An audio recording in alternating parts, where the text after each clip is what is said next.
The wind pulled long, lonely sighs through the open prairie, dragging dust in lazy spirals across a wagon trail that stretched west like a lifeline strung through nowhere. The sun hung low and red behind a veil of dust, casting shadows that danced like ghosts. And atop that wagon, reins in hand, sat a woman with hollow eyes and calloused palms, Emma Langford, 33, a widow who had run out of places to bury grief. Beside her, nestled between crates of dried beans and a wrapped sewing machine she refused to sell, was Tommy, her son, small and quiet, no more than 9. He clutched a tin lunch pail to his chest like a shield and looked out with eyes too old for his face. They had left Kansas behind a month ago and hadn't seen another soul in 5 days. Emma prayed it would stay that way. In the silence between creaking wheels and snorting horses, her mind wandered back to fire, her home, her husband, the blue uniforms that had come for him, and the gray ones that had left nothing behind but ashes. Now, Oregon was her final card, the last dream left. A place with green trees and clean water, where Tommy could grow without flinching at every gunshot echoing through his memory. A hawk shrieked overhead. Emma's hand went to the rifle propped beside her. The prairie played tricks on your nerves, especially when you were tired and the wind whispered things you didn't want to hear. Still, something gnawed at her spine. A tightness in the air. Her eyes flicked to the horizon behind them. Dust. It could have been a wind gust. It could have been nothing. But Emma's breath hitched. She gave the reins a light snap and leaned forward, as though urgency alone could move them faster. Tommy noticed. His hand reached for hers without a word. They were still 3 days from the next known settlement, Fort Merritt, and their path cut straight through no man's land. Deserters, broken men, ex-soldiers turned scavengers, they haunted these parts like feral dogs. And Emma had seen what feral dogs did to the unguarded. They passed a dead tree, its bark charred black by lightning. A half-collapsed farmhouse emerged beyond it, smothered in tall grass. Tommy stared. "What happened there?" he asked. "Storm took it," she lied. They passed it in silence, but the image clung to her, the broken roof, the shattered rocking chair, and a child's boot lying beside the stoop. That night they made camp near a small creek where frogs clicked and sang in the reeds. The horses twitched nervously, and Emma took it as a sign. She set no fire. She handed Tommy a strip of jerky and tucked the worn quilt tighter around his shoulders.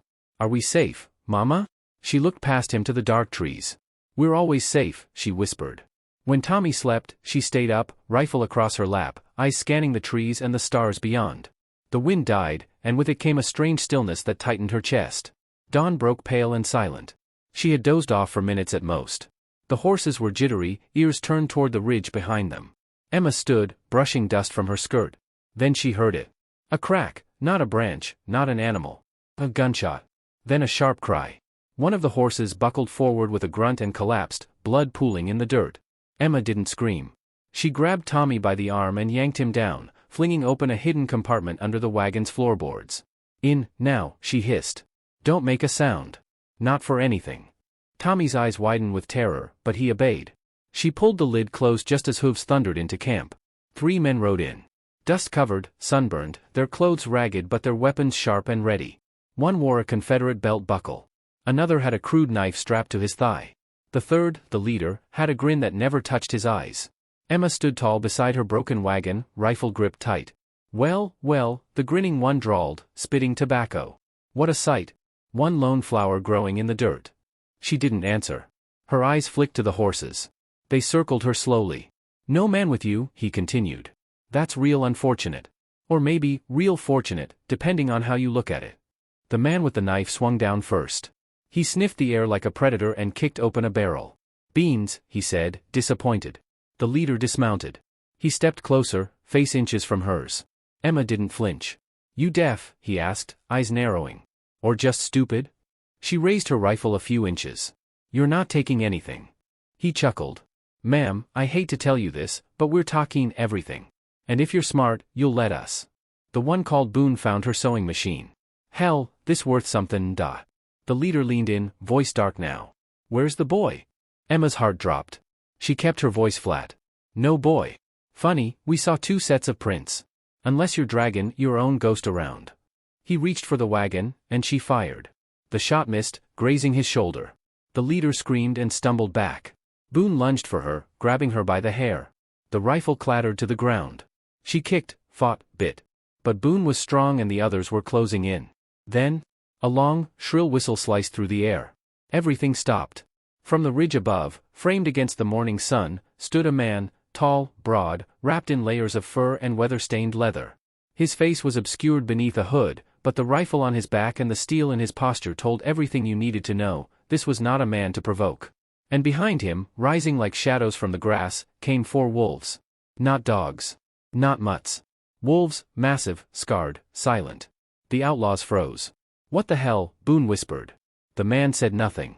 He stepped forward slowly, the wolves flanking him like soldiers. The leader lifted his revolver in panic. A single crack echoed across the prairie. The leader dropped, dead before his knees hit the dirt. Boone screamed. One wolf snarled and lunged. The men scattered, one stumbling, one grabbing a horse, another fleeing on foot. Emma stood frozen. The man walked into the clearing like he belonged to it. One wolf sniffed the dead horse, another growled into the trees. He looked at Emma. No words. No gesture. Just calm, unreadable silence. She whispered, "Who are you?" But he was already turning away, disappearing into the brush with his pack behind him, like mist slipping between the trees. Emma's breath returned. She dropped to her knees, yanked open the floorboard. Tommy blinked up at her. "It's okay," she said, voice trembling. "It's over." But she knew better. The man who had just saved her life had vanished without a word. The outlaws might return. The trail was no safer than before. Yet something had shifted. The prairie, once empty, now held a ghost that walked on 2 legs with wolves at his side, and Emma knew somehow, they would cross paths again. And when they did, the story would not end quietly. The days that followed felt stretched, brittle, like glass under pressure. Emma drove the wagon with 1 horse now, limping, jittery, worn down by fear. Tommy had stopped speaking again, his small form pressed close to the wagon wall, eyes scanning the trees like a hunted creature. The rifle lay across Emma's lap, its weight no longer reassuring. She hadn't seen him since, the mountain man who appeared and vanished like smoke, but something in her bones told her he wasn't far. Wolves didn't move without purpose, and neither did men like him. Tracks began appearing at night. Not wagon ruts. Not outlaw hoofprints. Padded impressions, large and deliberate, circling the camp. Once, she found a single rabbit left near the fire pit, its neck cleanly snapped, still warm. A gift, or a warning? Tommy whispered, "Do you think it's him?" Emma didn't answer. They traveled deeper into pine country, where the wind hissed through tall trees and the sky narrowed between trunks. The land had changed, more silent, more watchful. Birds flew less. Squirrels froze mid-motion. The forest was listening. And then, on the 4th evening, they found him again. It was just before sunset. A bend in the trail led to a small clearing with an abandoned trapper's cabin, its roof sagging but intact. Smoke curled gently from the chimney. Emma froze the wagon. Tommy clutched her sleeve. "He's here." She nodded. The wolves appeared first. One stepped from the shadows, head low, gold eyes fixed. Another emerged beside it, then a third. Silent as fog. But they did not growl. They simply watched. Then he stepped out, taller than she remembered, his rifle slung behind him, his coat stitched with patches of wolf and bear hide. His hair was long, dark, braided with bits of bone. His face, now visible, bore scars, one across his brow, another slicing down his jawline. Eyes like granite, cold and unreadable. He said nothing. Just stood there. Emma lifted her chin, steady despite the tremble in her hands.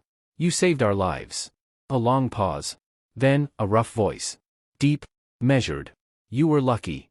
She stepped down from the wagon. "Those men would have killed me. Or worse." He looked past her to Tommy, then to the wagon. "You can't travel alone." "I don't have a choice. You'll die before the mountains." "Maybe. But I won't turn back." Another pause. "Then, you can stay here tonight." No invitation. Just a fact. Emma hesitated, but the wind shifted. Cold. Sharp. Smelling of snow. She nodded. That night, they shared the cabin. He stayed near the door, his wolves curled in the corners like watchful spirits. Tommy sat near the fire, glancing between the man and the animals with cautious awe. Emma offered beans from a tin. The man accepted with a nod, nothing more. "I don't know your name," she said. He stirred the food with a knife. "Don't use it much." She waited.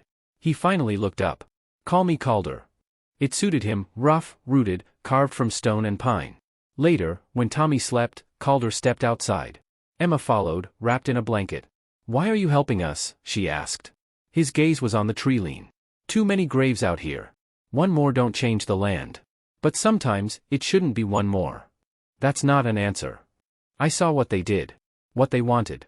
A pause. "I've seen worse." Emma looked at him, truly looked. Beneath the scars and silence was something familiar. A broken thing, walking but not living. Like her. Did you lose someone? She asked. He didn't flinch, but the breath he took was heavy. My wife. And our child. The words were raw, simple, untouched by time. I'm sorry, she said softly. He didn't respond. Only stared into the dark, listening. Then he murmured, men who hunt women, they don't deserve to see the sun rise. Silence fell. But a kind of understanding passed between them. A thread, thin but strong, woven through shared grief. When they left the next morning, Calder didn't follow. But a mile out, Tommy whispered, they're behind us. And when Emma looked, she saw the wolves again, trotting silently between the trees. Watching. Guarding. 3 days later, they reached a river crossing swollen by rain. The bridge had collapsed in spring floods, leaving only rotting timbers and a cold, rushing current. The nearest ford was 50 miles off course. Emma stared at the water, heart sinking. Then, a rustle in the brush. Calder appeared, as though conjured by need. He examined the water, the debris, the banks. You won't cross with the wagon, he said. I have to. He knelt, studied the current. Too deep. Undercut banks. You'll lose the horse. Maybe the boy. She stiffened. What do you suggest? I'll take you across. She laughed, hollow. You can carry a wagon? I'll strip it down. Carry the boards, the axle. We'll raft what we can. She stared at him. Why do you care? He looked at Tommy. Then her. Because the land eats the weak. But it also spits out the strong. I'm just choosing which side I'm on. That day, they worked together. Calder guided her on what to keep, what to burn for fuel. His wolves helped drive off a curious black bear. Tommy fed kindling to the fire without needing to be asked. Emma caught herself watching Calder's hands, the way they moved with patience and skill, every knot, every cut purposeful. By dusk, they had a rough raft. Calder tied it to a fallen tree upstream, anchoring it until dawn. That night, Emma sat by the fire, tired and sore. Calder sat across from her, silent as usual. The wolves slept with noses on paws. You were a soldier, she said. He didn't answer. You wear grief like a uniform, she continued. Like I do. He looked at her then. Eyes no longer cold. Just tired. Maybe, he said. But I came out here to forget. You're dragging yours west. And you? I buried mine and stayed. Quiet. Then she said, I'm not afraid to die. But I won't let him, she nodded to Tommy, become a man who lives in fear. Calder's eyes met hers. Then teach him how to fight. The next morning, they crossed. The raft bucked and twisted in the current, but Calder guided it with a pole, every movement strong and sure. Emma held Tommy tight. The wagon's boards creaked, lashed together with rough rope, floating like a promise stitched by hand. When they reached the far bank, Emma collapsed to her knees. Calder hauled the remains of the wagon up the slope without complaint. By evening, they had a new frame built. Crude, but it rolled. Calder said little. But he stayed. And that night, as Emma dozed beside her son, she felt a change, not in the air, but in herself. She trusted him. Not because he saved her. Not even because he stayed. But because he was broken, too. And still, he moved forward. Still, he fought. And she knew, whether he admitted it or not, he would not leave her side. Not yet. They came at dawn, shadows on horseback, crests of dust rising behind them like war banners. Emma was tending to the fire, her hands wrapped around a tin cup of weak coffee, when the first gunshot cracked through the still air. It shattered the quiet like glass. Calder was already moving. No wasted breath. No panic. Just action. Inside, he ordered, eyes locked on the horizon. Emma grabbed Tommy, who was frozen, wide-eyed. She shoved him under the wagon, whispering, "Don't move. Don't make a sound." Her voice was steel wrapped in calm. Calder stood alone, rifle in hand, while the wolves emerged beside him. Not growling. Waiting. The riders slowed at the tree line, maybe 8 of them. The same gang, outlaws with black eyes and cracked teeth, guns dangling loose and eager. One man rode forward, beard crusted with tobacco, scar down one cheek like a whip mark. "Well, I'll be damned," he drawled. "Didn't think we'd see the wagon woman again. Thought the crows would have picked you clean by now." Emma stepped beside Calder before she knew what she was doing. The outlaw chuckled. "You bring a pet mountain man to keep you warm?" Calder's voice came quiet, low. "You want to turn around?" The man laughed. "Or what? You and your dog's gonna bark us to death?" One of the wolves growled, just once. It made the horses fidget. Emma gripped her rifle tighter. "We ain't here to talk," the outlaw said. "You cost us 3 good men. We're just here to settle the debt." Calder raised his rifle without warning and fired. The outlaw's hat exploded off his head, and chaos broke like a storm. Gunfire ripped through the clearing. Horses screamed. The wolves charged with terrifying precision, streaks of gray and white fury darting between trees. Calder moved like smoke, step, aim, fire, dropping one man, then another. Emma crouched near the wagon, eyes sharp, breath shallow. Her hands didn't shake now. She fired once, then again, one outlaw fell, then a second slumped behind a tree, clutching his side. Then a cry, Tommy's voice. Emma turned. One of the outlaws had circled wide, crawling low, now dragging the boy from beneath the wagon by his ankle. Emma screamed. Calder turned just in time to see the man raise a knife. He didn't shout. He didn't speak. He ran. The blade came down, but Calder tackled the man mid-swing. They hit the dirt hard. The knife clattered. The man bit, clawed, drew a second blade from his boot, but Calder was faster. He drove his fist into the man's face, then again. Then he rose, blood spattered across his chest, breath hard. Tommy clung to his leg, sobbing. Get back, Calder barked. Emma had already fired twice more, one round missed, the other shattered a bandit's knee. The last two men turned and ran, crashing through underbrush like cowards fleeing a fire. Silence followed, broken only by the moans of the dying. Calder moved from body to body, checking pulses, kicking weapons away. His wolves circled, licking wounds and sniffing at the dead with grim familiarity. Emma held Tommy, rocking slightly. Her face was pale, but her eyes were fire. We have to leave, Calder said. She nodded. Where? He pointed west.